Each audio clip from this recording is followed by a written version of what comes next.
Eu vou tentar. Tá. Então vamos começar, né? Ok. Pode começar então, André. Natal. Estão me ouvindo? Sim.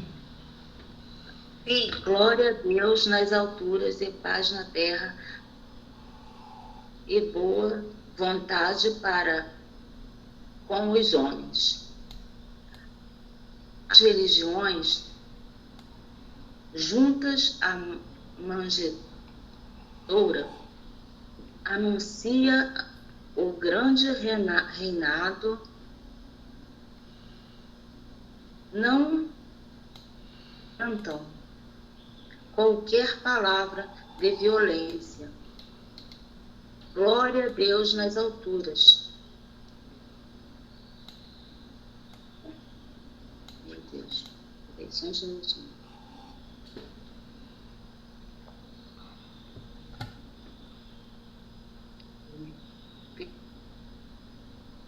Glória a Deus nas alturas. Glória a Deus no universo divino. Paz na terra, paz para com os homens. O Pai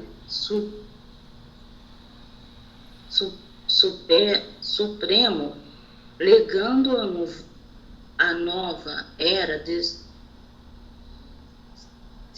segurança e habilidade ao mundo, não declara o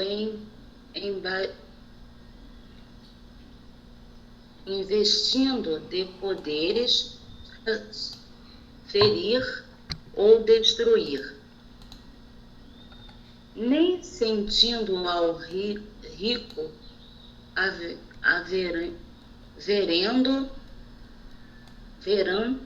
averento indo ao pobre,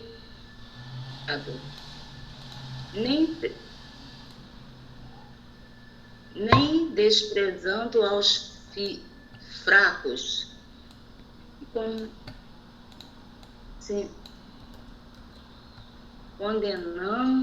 condenação aos pecadores, nem hostilizante para com os fariseus, orgulho, nem contra o gênio. Peraí, um instante. Vou tentar botar a tela na outra posição para ver se eu melhoro aqui. Nem condenando. Eu estava lá embaixo? Nem anátema contra gentios. Derramava-se a tesouro divino pelas mãos de Jesus para o servidor da boa vontade.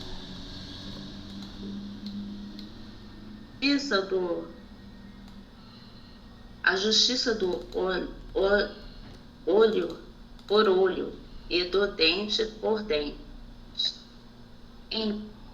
encontra, enfim,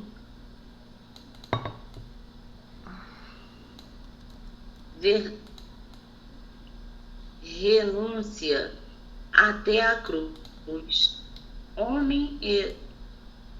Homens e animais assombrados antes da luz, nascendo na estrebaria, assinalavam júbilo inexprimido. Daquele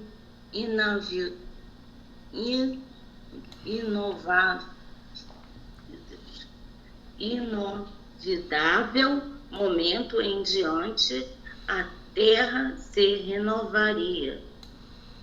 O algoz seria digno de piedade. Os inimigos pertenceriam irmãos.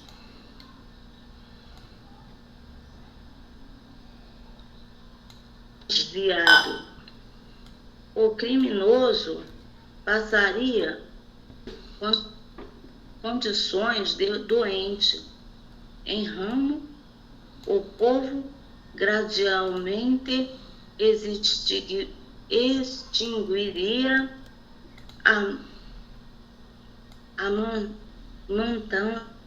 matanças, círculos, os escravos deixariam de ter os olhos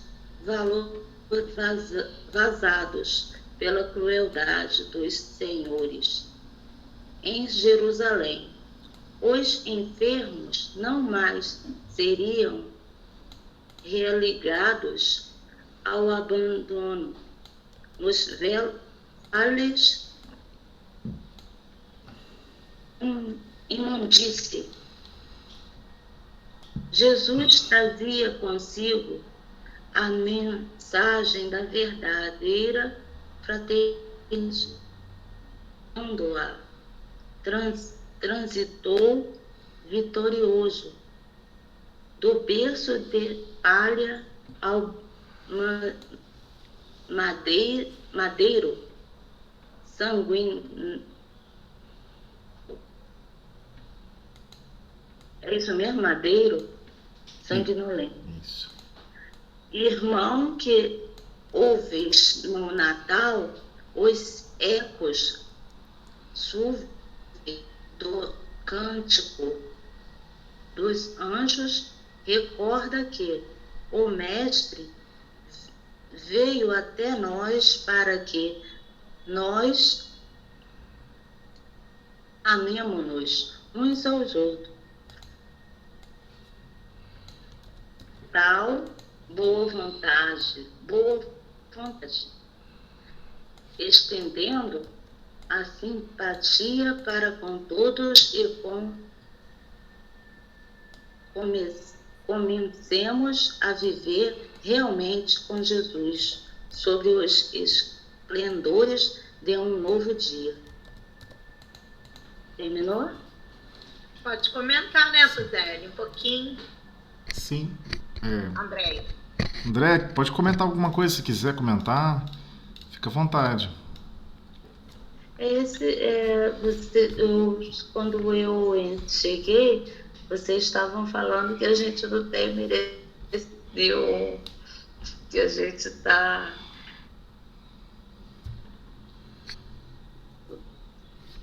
Mas eu vou ser um pouquinho orgulhosa e vou dizer que o fato da gente estar aqui reunido, eu acho que a gente já recebeu um pouquinho. Já recebemos muito, com certeza. Muito mais do que somos capazes de merecer, né? Verdade. E o Natal é todo dia, mas a gente ainda está treinando viver o Natal na vida, né?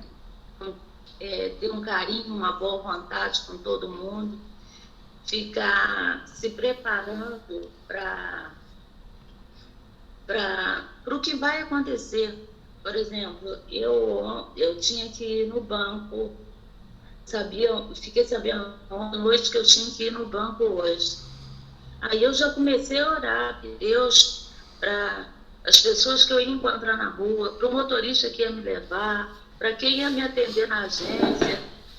Comecei a pedir já de ontem. Isso aí, ué. Exatamente. E graças a Deus, não deu nada certo que eu fui fazer, mas eu fui muito bem atendida na agência. Isso já me deixou forte. É isso aí. Tá? Já me fez muito bem. E vai com um espírito de confiança que, mesmo que tudo der errado, o seu mundo íntimo está sempre vibrando com carinho, né? Com zelo, com amor para com todas, né?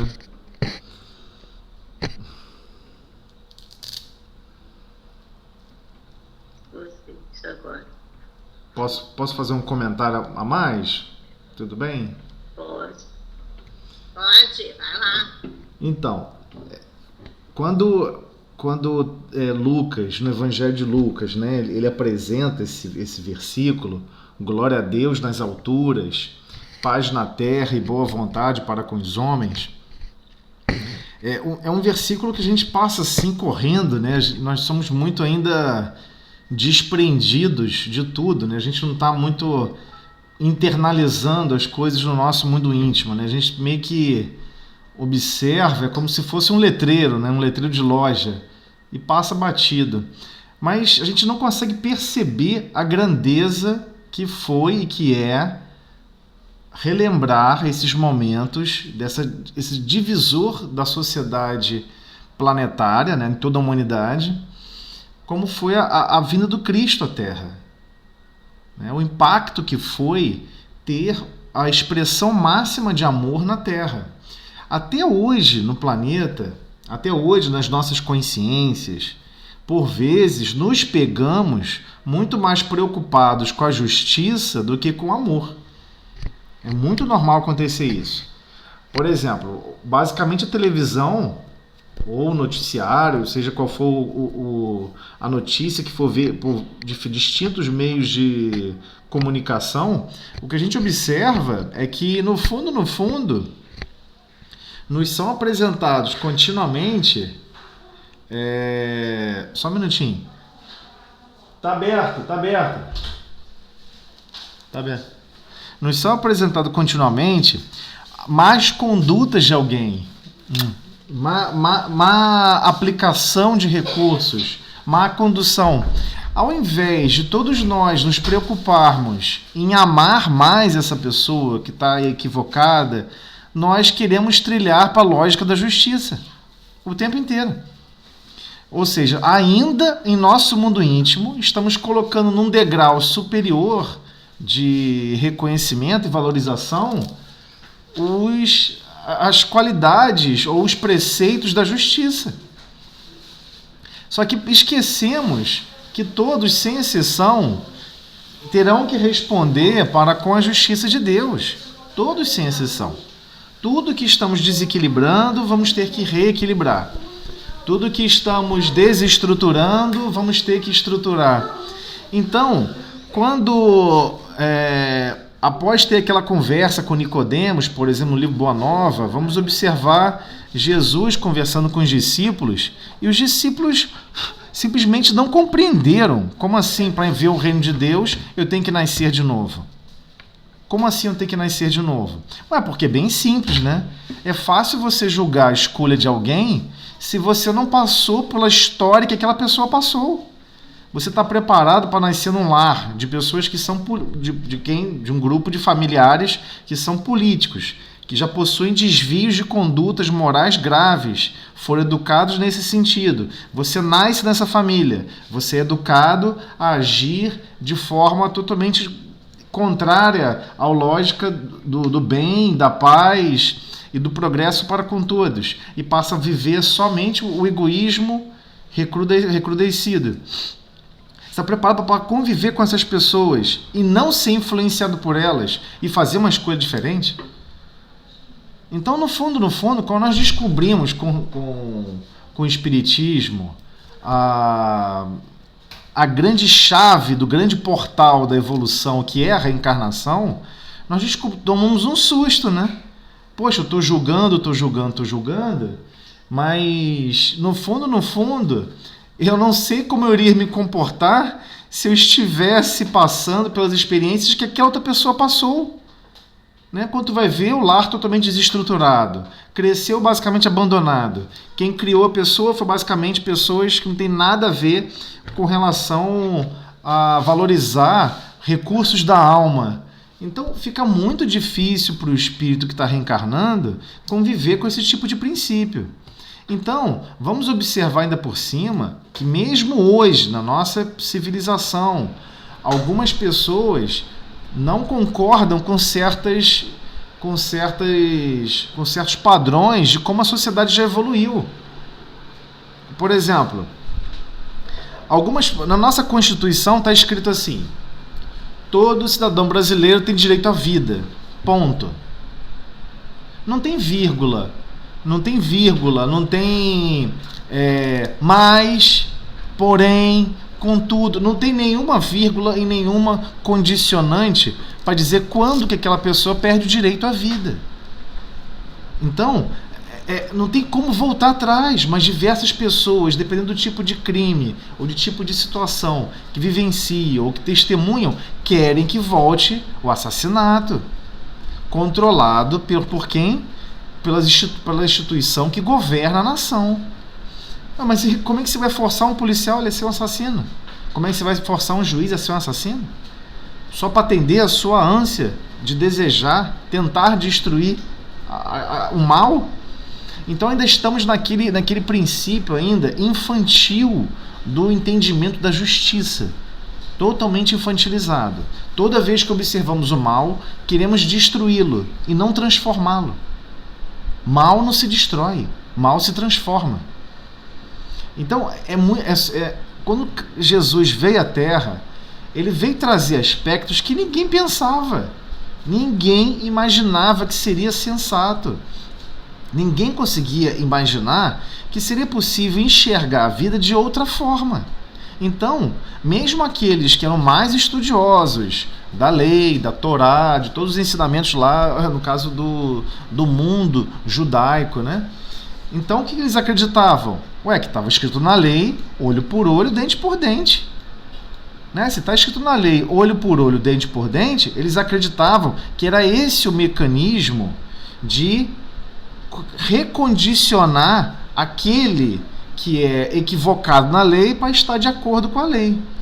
Então, no livro Boa Nova, temos até uma conversação de Jesus com os discípulos, em que Jesus pergunta para os discípulos: como está escrito na lei, como que aquele que é culpado se reabilita na lei, se reabilita com a lei? E aí todos os discípulos falam a mesma frase: olho por olho, dente por dente.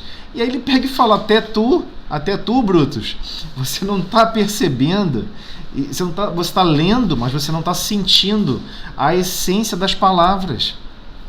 E Jesus deixa claro, esse mecanismo de recondicionar essas almas com as leis divinas é um mecanismo, tem que ser um mecanismo do amor, não tem que ser um mecanismo do olho por olho, dente por dente. Sofrer por sofrer, você pode chicotear uma pessoa 30 vezes. Se a pessoa está revoltada com você, a revolta continua. Por vezes a revolta até aumenta. Isso, percepção nossa do dia a dia. A gente sabe disso. A gente tem certeza disso. Chicotear por chicotear, a pessoa não vai aceitar ser chicoteada por ser chicoteada. Então, Deus não nos cria para nos destruir. Esse princípio de percepção de um Deus tirano e perverso, esse período passou. Com a vinda do Cristo, se abriu um novo momento, se inicia um novo momento na civilização. Passamos a descobrir a nossa essência. Então fomos introduzidos, fomos apresentados com relação às leis de justiça, sem dúvida alguma. Quem apresentou foi Moisés. Só que essas leis de justiça eram para que apliquemos uns para com os outros. Os 10 mandamentos não são leis simplesmente para entrosar no nosso mundo íntimo e não aplicarmos. É o contrário. É um guia de conduta para com o próximo e igualmente para com Deus. Primeiro mandamento: amarás o teu Deus de todo o teu coração, de toda a tua alma. Está falando de uma coisa extremamente expressiva. De todo o teu coração, de toda a tua alma. E aí você fica: mas como assim? Amar a Deus de todo o coração, de toda a tua alma? Você tem que amar tudo que é criação divina. Como é que você pode amar a Deus aborrecendo a obra de Deus? Mas a obra mais importante de Deus é o próximo. É isso que nos choca. E é isso que Jesus veio apresentar. Olha, acho que vocês não entenderam muito bem. O amar a Deus sobre todas as coisas não é aborrecendo a obra divina. A obra divina é implantar o reino de Deus em todos os corações de todos os seres da criação. E você não pode contrariar essa lei de progresso que vai se construir e se desenvolver no planeta. Você não pode querer maltratar o outro porque você está vendo defeito no outro. Se aquele defeito é tão ruim, que você observa aquele defeito, você acha que aquele defeito é tão ruim, ora por aquele outro. Pede ajuda, ampara, socorre, instrui, ama aquele ser que ainda está em processo de crescimento e adaptação. Então, esse nível de amor e de carinho, todos acreditavam que só quem tinha que ter era Deus. E muitos falam isso até hoje. Não, mas você tem que perdoar fulano. Ei, eu não sou Deus, não. Quem perdoa é Deus. Comigo não é assim. Ainda estamos um pouquinho com o coração embrutecido com relação à vinda do Cristo. O Cristo veio, nos apresentou e deixou o exemplo. Cabe agora pegarmos esses ensinamentos e desenvolvermos dentro da nossa essência. Dentro da nossa essência. Então, ele fala uma parte aqui muito bonita que eu queria falar. Nem castigo ao rico avarento. Não, tem um rico, nossa, fulano é tão rico, cheio do dinheiro, e ele é avaro, ou seja, ele não quer dividir nada com ninguém, ele não quer ajudar ninguém, todo o dinheiro fica com ele, ou seja, ele é avarento. Não tem castigo para ele. Não tem castigo para ele. Olha que coisa surpreendente. Não existe um castigo para ele. O pobre desesperado, que às vezes vai assaltar as pessoas na rua, vai promover até mesmo crimes, não tem punição para ele. Não vai ter punição para ele. Punição, que eu estou dizendo, amarrar aquela pessoa e ficar chicoteando a pessoa. A justiça da Terra não permite mais isso. A da Terra. O do planeta Terra já não permite mais isso. Nenhum policial pode pegar uma pessoa que está cometendo um assalto, pegar aquela pessoa, vou amarrar no tronco, vou pegar o chicote com bilhas de aço e vou arrancar o couro dele na praça pública. Acabou. Não se permite mais isso. Nenhum país minimamente civilizado permite mais isso. Até aqueles mais embrutecidos, ninguém mais gosta de testemunhar tais atitudes de crueldade.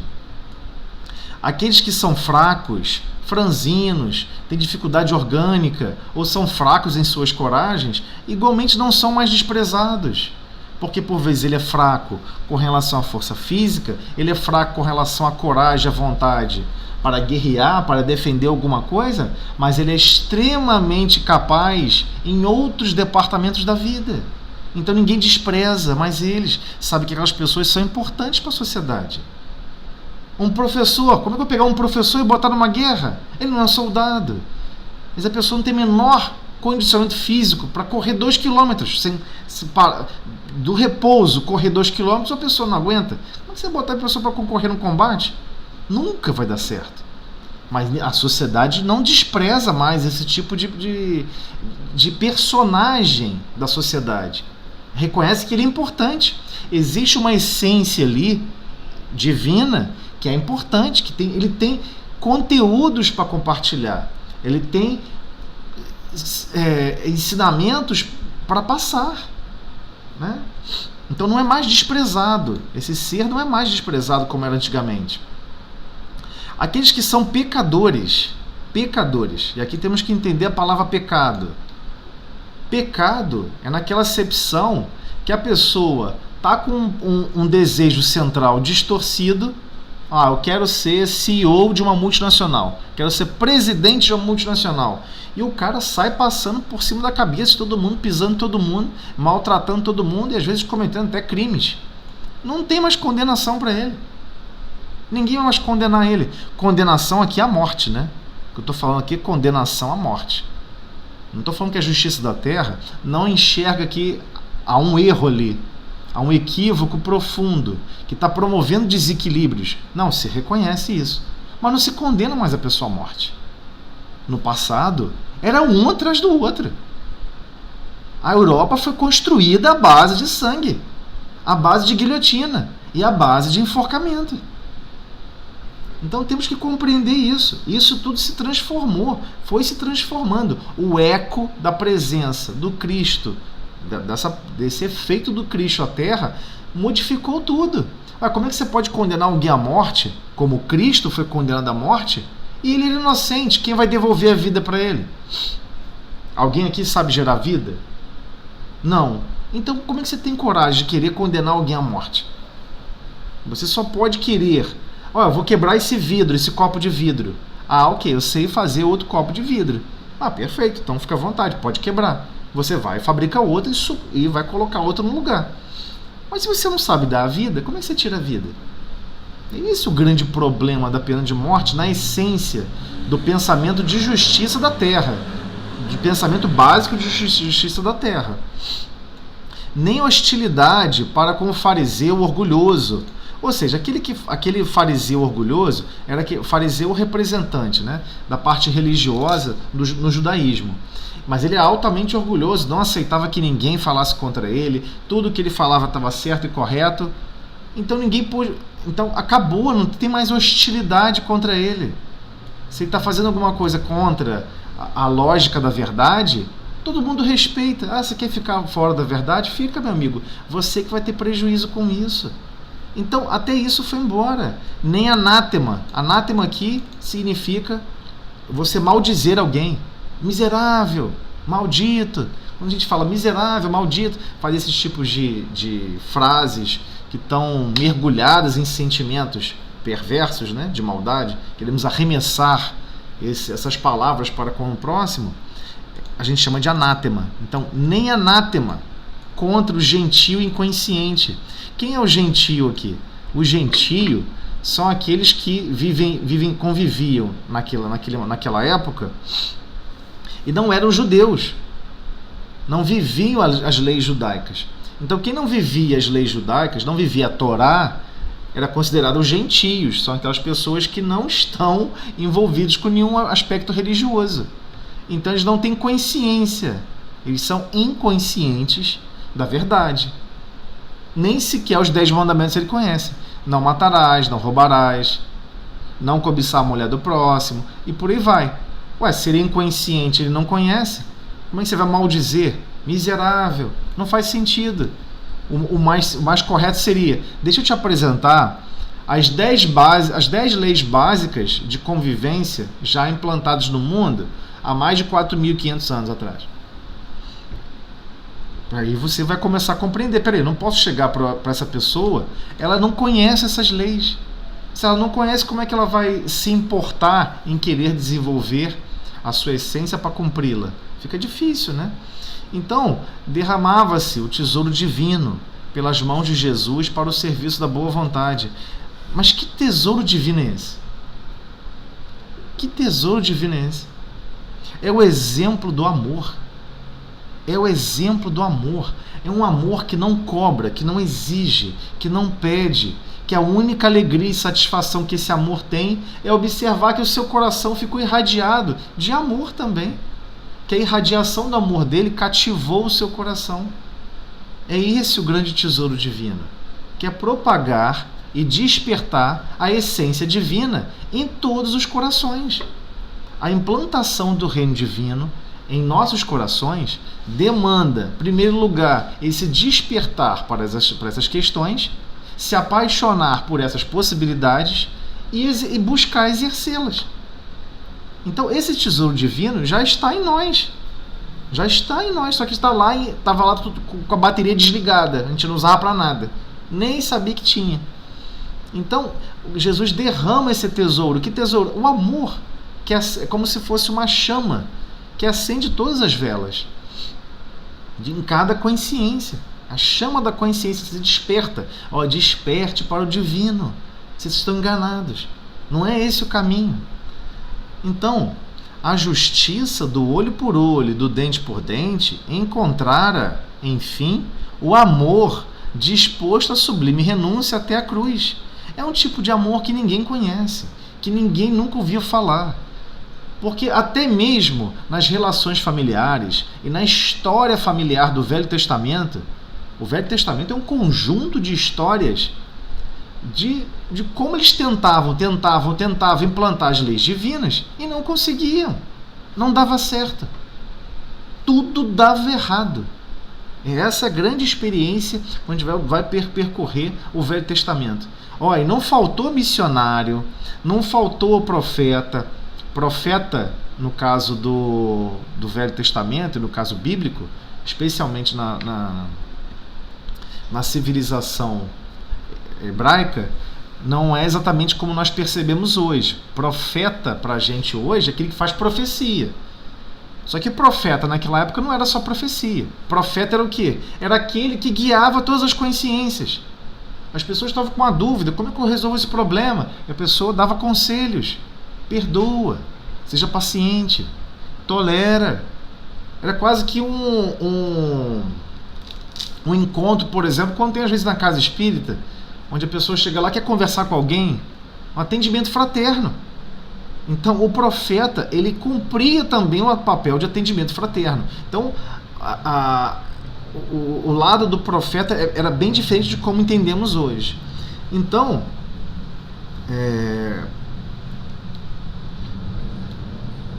o que ocorre em relação ao amor disposto à sublime renúncia?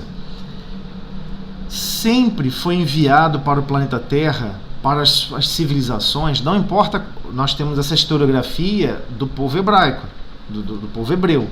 Nós não temos de outros lugares. Se perdeu, não foi escrito, não foi anotado. Mas todas as civilizações receberam espíritos para orientar aquele grupo, espíritos para alavancar. Só que sempre fica faltando aquela centelha que vai acender a chama no coração de cada um, que é a centelha do amor. Então, daquele inovidável momento em diante, a terra se renovaria. Então o algoz seria digno de piedade. O inimigo converter-se-ia em irmão transviado. Aquele que chama de inimigo é só um irmão, que ele está transviado, ele está momentaneamente com o pensamento e com as lógicas dele deturpada. Logo, logo ele volta ao normal. Logo, logo ele volta na marcha para a evolução, para o progresso, que é em direção a Deus. Então, até mesmo o criminoso passaria agora aqui a condição de doente. Você só tem que separar ele da sociedade e tratar ele. E realocar ele na sociedade. Ele não pode ficar para sempre fora da sociedade, não existe isso. Em Roma, o povo gradativamente extinguiria a matança nos circos. Era normal as pessoas irem por circos ver a pessoa ser assassinada. Impossível hoje perceber e notar isso, que é uma barbaridade sem fim. Se observarmos hoje, a pessoa se acidenta na rua, é atropelada. Daqui a pouco para 3 carros, para 5, 6 carros, moto. Quando vê, tem 300 pessoas tentando ajudar aquela pessoa que foi atropelada. Ninguém deseja mais propagar o sofrimento e criar sofrimento em ninguém. Essa época acabou. Mas quem trouxe esse momento de transformação de consciência? Jesus. Jesus trouxe esse momento. Em Sidom era comum. Nessa cidade era comum escravos terem os olhos vazados pelos donos de escravos, para que eles não fugissem. Era comum igualmente, uma crueldade absurda, pegar pessoas que eram enfermas e abandonar no Vale dos Imundos. Então, Jesus trazia consigo a mensagem da verdadeira fraternidade. Hoje, se você pegar a Constituição brasileira e for ler a Constituição brasileira, primeiro que você acha que não é uma Constituição. Você acha que é um livro de poesia. Você acha que é um livro falando de Marte. É um livro falando, sei lá, de Júpiter. De uma civilização completamente diferente. Por quê? Porque a essência dessas constituições, tem uma essência divina ali. O idoso tem que ser cuidado. A infância tem que ser protegida. Isso é algo muito moderno, que hoje o planeta não consegue dar conta. As civilizações, no nível de egoísmo e de brutalidade que ainda vivenciam, possuem as leis para uma civilização que ainda vai alcançar essa condição de 100%, que nenhuma criança fica sem estudar, que nenhuma criança fique sem um lar digno e adequado para ele crescer e se desenvolver. Então, aquele aspecto onde a fraternidade, onde a essência da civilização era o mal pelo mal, acabou. Nenhuma civilização que defendeu o mal pelo mal permaneceu. Todas sucumbiram. Roma sucumbiu. O Império Persa sucumbiu. Todos sucumbiram. Porque todos não tinham como prosperar, porque estavam totalmente contrários às leis divinas. Se está contrário às leis divinas, pode ter certeza, não vai prosperar. Só o que permanecerá será a verdade. E já sabemos disso. Então, estudando a história, a gente descobre isso. As sociedades passaram a ter leis e, acima de tudo, passaram a ter constituições, grandes decretos, exaltando a fraternidade, exaltando o progresso de todos. Mas quem instituiu isso inicialmente foi Jesus. Então, irmão, que ouves no Natal os ecos suaves do cântico milagroso dos anjos, recorda que o Mestre veio até nós para que nos amemos uns aos outros. Por quê? Porque ele veio explicar para a gente, olha, vocês estão distraídos. Inclusive para o povo judeu, que recebeu diversos missionários para preparar a chegada do Cristo. Se observarmos no Velho Testamento as descrições das previsões de como seria o Messias, o que aconteceria com o Messias, ele seria crucificado, nenhum osso do seu corpo seria quebrado. Isso é raro, raríssimo. Crucificação, você quebra as pernas da pessoa, porque crucificação é uma forma de asfixia. A pessoa fica pendurada pelos braços, chega uma hora que a musculatura do tronco não consegue mais fazer o movimento de respirar. O próprio peso do corpo inibe, você não consegue, com a sua musculatura torácica, né, levantar o peso do corpo. Então você quebrava as pernas da pessoa para não ter apoio. A pessoa não conseguia ter apoio. Como que não iria ser quebrado se todos eram quebrados? O de Jesus não foi quebrado.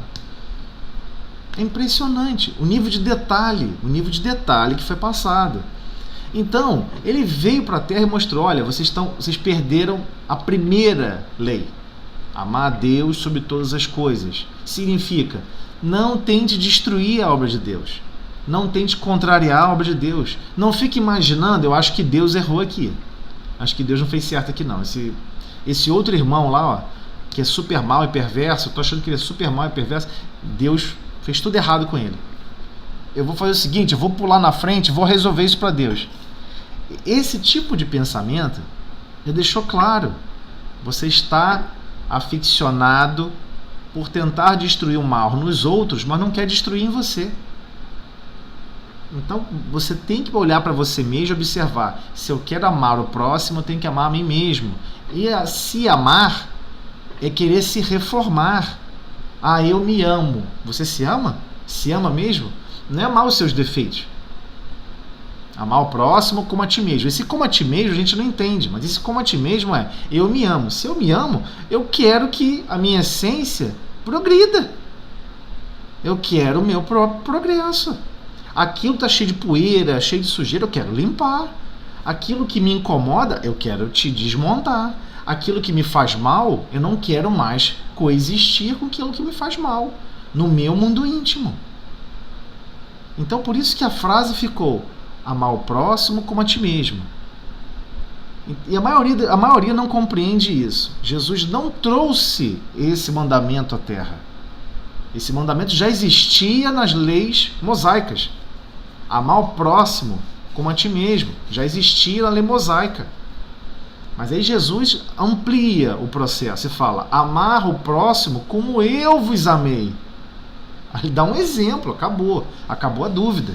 Tanto é que uma vez, quando Jesus foi tentado, quando voltou da Samaria, foi tentado nesse aspecto. Quem é meu próximo? Então, aquilo que ficava dúbio na lei, ele tentou questionar Jesus sobre isso.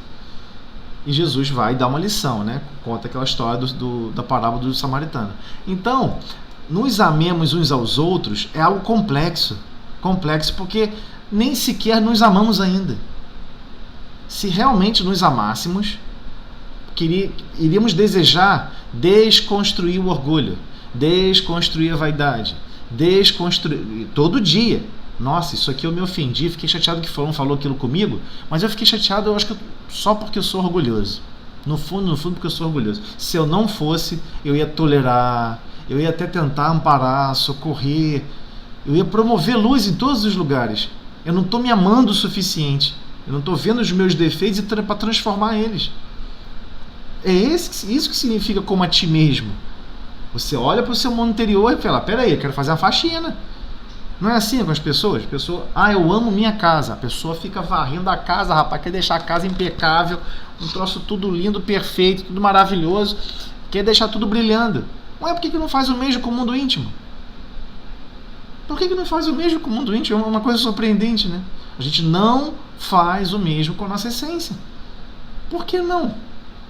Porque a gente está prisioneiros a essas máculas, achando que essas máculas é que são a nossa identidade. A nossa identidade é divina. Todos possuímos a centelha divina. E temos que caminhar nessa direção, sem sombra de dúvida. Então, quando falamos Natal, na verdade estamos falando boa nova, uma boa notícia. Olha, preste atenção nessa boa notícia. E acima de tudo, boa vontade. Esse boa vontade é chocante. Porque muitos anos atrás eu ficava, por que escrevem boa vontade?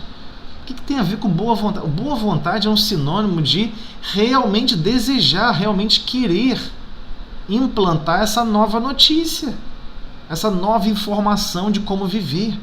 A boa vontade é deseje realmente, se imponha querer. E estamos estudando esse treinamento na vida material, né?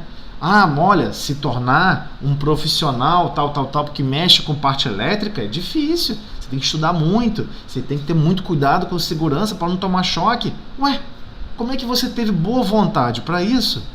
Para aprender uma profissão que é de alto risco, de alta periculosidade, e você conseguiu aprender e executar corretamente, e você não quer implantar a boa nova, o evangelho de Deus no seu mundo íntimo. Então tudo que nós estamos aprendendo à nossa volta, tudo nos educa para esse princípio, desejarmos alguma coisa e aplicarmos na nossa vida. Eu desejo aprender a falar francês. Aí você fica estudando, 3 anos depois você está falando francês. Eu desejo uma língua mais difícil, eu desejo aprender árabe. Aí você estuda, e quando vê você está escrevendo e falando em árabe. Como é que pode um negócio desse? Ou seja, por que tem esse desafio? Por que tem um desafio? Eu sempre me perguntei muito sobre isso, desde criança. Por que a gente nasce sem saber falar o idioma onde a gente vai nascer, cara? Eu ficava me perguntando assim, meu Deus. Falava com a minha mãe, por quê? Por que a gente não nasce sabendo o idioma? Né? E até os 3 anos eu não falei uma palavra. Até os 3 anos de idade eu não falei uma palavra. Meu pai e a mãe achavam que eu era mudo. Hoje eu falo sem parar. Eles achavam que eu era mudo. Mas por quê? Talvez eu estava vindo de um outro idioma muito diferente e era um sofrimento terrível para mim, né? Embarcar nessa nova coisa de língua portuguesa, cara. Por que já não vem tudo pronto? Mas aí depois eu entendi o porquê. Porque você não vai achar que você consegue. Olha, você não sabe nada de português, você não sabe escrever, você não entende nenhuma palavra que ninguém fala. Você cai nesse planeta, cai nesse país, cai nessa família. Você não entende nada do que cada um fala. Você acha que você nunca vai conseguir aprender. E aí de repente você começa a falar. Como é claro, você treina no corpo físico e fora do corpo físico. No corpo físico e fora do corpo físico. Mas o divisor de águas é a boa vontade. É o desejar. Eu vou aprender. Eu vou conseguir. E você consegue. Então esse treinamento material é para provar na nossa alma, olha, você consegue. Se você consegue essas coisas que não são materiais, aprender um idioma não é material. Quando você aprende, ele está em você. Ele passa a fazer parte de você. Você não precisa carregar ele em livro, em dicionário. Você consegue utilizar aquele idioma, aquela capacidade de falar aquele idioma em você. Ninguém começa a falar pensando na língua portuguesa. Você simplesmente começa a falar. Você começa a expressar o seu pensamento e executar a língua portuguesa pela fala. Por quê? Porque você aprendeu. Agora faz parte de você. Agora, se tudo isso está te educando para esse aprendizado, aproveite, porque é esse mesmo princípio que vamos desenvolver o amor. É com esse mesmo princípio que vamos desenvolver a tolerância, o perdão e, é óbvio, a sabedoria, né? Então, estendamos a simpatia para com todos e comecemos a viver realmente com Jesus. E viver realmente com Jesus é aplicar segundo a segundo, minuto a minuto de todo dia. Ele não veio renovar o planeta para renovar constituições. Ele não veio para renovar o planeta, para renovar, alguém vai escrever alguma coisa numa pedra e colocar numa praça. Ele não fez isso. Ele fez para que implantemos o reino de Deus em nossos corações. O que isso quer dizer? Transformar completamente a sua essência. Eu não quero ser amanhã o que eu fui hoje. Amanhã eu quero ser melhor. Amanhã eu quero amar mais. Amanhã eu quero servir mais. Amanhã eu quero me desdobrar em potencialidades sempre. Então, a página está chamando a nossa atenção. Você quer realmente viver esses novos ideais do Cristo? Se imponha, se aplique, mas eu vou ficar triste se eu não conseguir. Mas é assim que a gente acontece em todos os setores. Muitas coisas nós não conseguimos. A gente desiste? Não desiste. Continua tentando. Então, é a mesma coisa. Temos que desenvolver a boa vontade. Desenvolver o querer, o desejar realmente sermos do Cristo. A André até comentou bem. Poxa, eu estava preocupado, isso aqui, eu tinha que resolver um problema, eu já estava orando com antecedência, que não sei o quê. Eu estava querendo desejar, querendo que meu mundo íntimo estivesse sempre o quê? Vibrando positivamente. Mas não só para atender os problemas dela. Que o caixa que ela fosse interagir, que pudesse o quê? Dilatar as possibilidades dele para ele ter uma vida mais liberta, com a consciência mais liberta, que ele seja alegre, que ele seja feliz, esperançoso, que ele vai progredir nessa encarnação, que ele vai sair dessa encarnação bem melhor do que ele chegou, bem melhor. E igualmente replicamos o que nós havíamos comentado no início da conversa, né? Até que estava conversando com a Ana. Vamos deixar essa encarnação muito melhor do que chegamos. Mas nem se compara. Nós estávamos muito mais perdidos, muito mais afastados de todas essas lógicas, né? Sempre fugíamos desse conhecimento. Se alguém falasse pra gente de religiosidade, eu tô fora, quero saber disso não. Isso aí, sei lá, para quem é religioso, eu não sou religioso. Fugimos disso no passado. Não entendíamos que não existe como. Seremos sempre incompletos se não desenvolvermos esses campos que estão presentes na nossa essência. Nós somos de Deus. Somos de Deus. Somos criações de Deus. E deu trabalho. Que quando ele desejou fazer a luz pela historiografia bíblica do Velho Testamento, como o povo hebreu, os exilados de Capela, tentaram descrever lá aqueles aspectos, da mesma forma como Moisés foi educado, inclusive junto com os egípcios, ele deixou claro, Deus queria que a luz fosse feita, Deus falou, faça-se a luz. Mas quando foi para fazer a essência de cada um de nós, ele soprou. O que o narrador, a pessoa que escreveu, quis que nós percebêssemos? Falar, faça-se a luz. Você fala rapidamente. E o trabalho seria soprar. Durante quantos minutos você consegue ficar soprando? Já fez esse teste? Fica soprando contra a sua mão, com uma certa pressão, por 60 segundos. Você não consegue soprar com pressão durante 60 segundos. Não tem nada a ver com ar e com soprar. Mas a diferença de esforço entre o falar, você sente o ar saindo da sua boca, o falar, e o soprar, aquele sopro contínuo. Então, o ato de criar a nossa essência deu muito mais trabalho. Muito mais trabalho. Nem se compara a tudo que está hoje visível. Mas eu acho o sol tão lindo. É desprezível perto da sua essência. A sua essência deu muito mais trabalho do que criar um sol, do que criar um planeta. E a gente não percebe isso. A gente não desperta para isso. A nossa essência tem uma essência divina. Filho de peixinho, peixinho é. Tem uma essência divina ali. No futuro iremos trabalhar na obra do Pai. Continuamente. Amando e servindo. Mas temos que conseguir o pré-requisito inicial para nos tornarmos estagiários, né? Estagiários de espírito puro. Para tornar estagiário, você tem que ser um espírito bem-aventurado. Nós já descobrimos isso com o Espiritismo. Já temos que ter as bem-aventuranças da nossa essência. Que esse é o ideal de desenvolvimento que foi estabelecido para esse planeta. Depois a gente entra como estagiário de espírito puro, né? Aí vai demorar muito tempo até se tornar um espírito puro. Mas para que a pressa, né? Nós somos imortais. Então você faz a prece para se aproximar aí da pureza. Tá ok. Aí depois da prece nós vamos para outra sala. Doutor Zélio, será que você abrir outra sala? Porque eu tô com esse defeito. Tá bom, eu abro sim. Aqui, Tá, tá? pode deixar. Aí colocar em qual grupo? Ele bota no Galileia Vídeos. Ah, tá bom. Senhor Jesus, Mestre, de infinito amor e misericórdia, agradecemos, Senhor. Não temos como reconhecer a grandeza da Sua presença, o qual esteve conosco há 2021 anos atrás, convivendo em detalhes, percorrendo os caminhos a pé, indo de um pequeno vilarejo para outro, a pé, 30, 40 quilômetros. Passaste por todos os infortúnios que o planeta pudesse ofertar de dor e de sofrimento e nunca reclamaste nada contra Deus ou contra ninguém.